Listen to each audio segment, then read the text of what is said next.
নমস্কার বন্ধুরা, এক চিমটি লবণে আপনাদের সকলকে স্বাগতম জানাই। তা আজ আমি চলে এসেছি আবারও একটি নতুন রান্নার রেসিপি নিয়ে। বৃষ্টির দিনে কিন্তু এই রান্নাটা সেরা একটি রান্না, ডিমের মশলা ঝোল।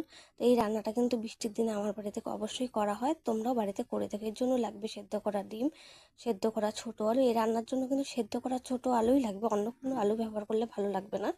এবং মশলার জন্য লাগবে সাদা জিরে, গোটা ধনে, পেঁয়াজ কুচি, গোটা ছুলে রাখা রসুন, আদা কুচি, লঙ্কা।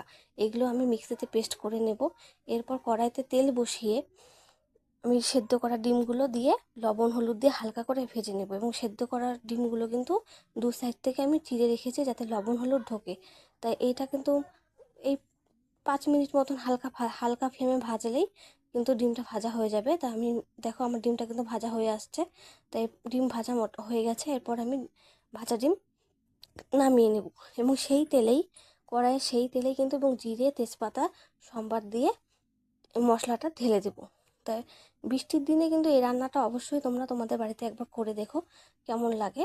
ডিমের মশলা ঝোল। দেখো আমি মশলাটা দিয়ে দিলাম ঢেলে। এবার এটাকে 5 মিনিট মতন হালকা ফ্লেমে কষাবো। কষানোর পর লবণ হলুদ দিয়ে এটাকে এর মধ্যে আমি সেদ্ধ করা আলুগুলো দিয়ে ভালো করে কষাতে দিব। তো তোমরা দেখতেই পাবে আমি সেদ্ধ করা ছুলে রাখা আলুগুলো কিন্তু এর মধ্যে দিয়ে দেবো। আমার মশলা থেকে কিন্তু একটা সুন্দর গন্ধ ছাড়তে শুরু করে দিয়েছে। এরপর আমি আলুগুলো দিয়ে দিলাম। এরপর এই আলুগুলো দেওয়ার পর আরও মশলাটাকে আরও কষাবো যতক্ষণ না মশলাটা একদম শুকনো হয়ে আসছে। মশলা থেকে সম্পূর্ণ জল কিন্তু শুকিয়ে যাবে, সেই পর্যন্ত কিন্তু মশলাটাকে নেড়েচেড়ে যেতে হবে। তা তোমরা দেখতে পাবে যে মশলাটা সম্পূর্ণ যখন শুকিয়ে আসবে সেই সময় আমি কিন্তু এতে জল দিয়ে দিব ডিমের ঝোলটা তৈরি করার জন্য। তা তোমরা বাড়িতে কতজন মেম্বার সেই হিসেবে কিন্তু জল ও মশলাটা ব্যবহার করবে। তা আমি আমার বাড়িতে মেম্বার অনুযায়ী আমি মশলার পরিমাণ ও জলের পরিমাণ কিন্তু ব্যবহার করেছি।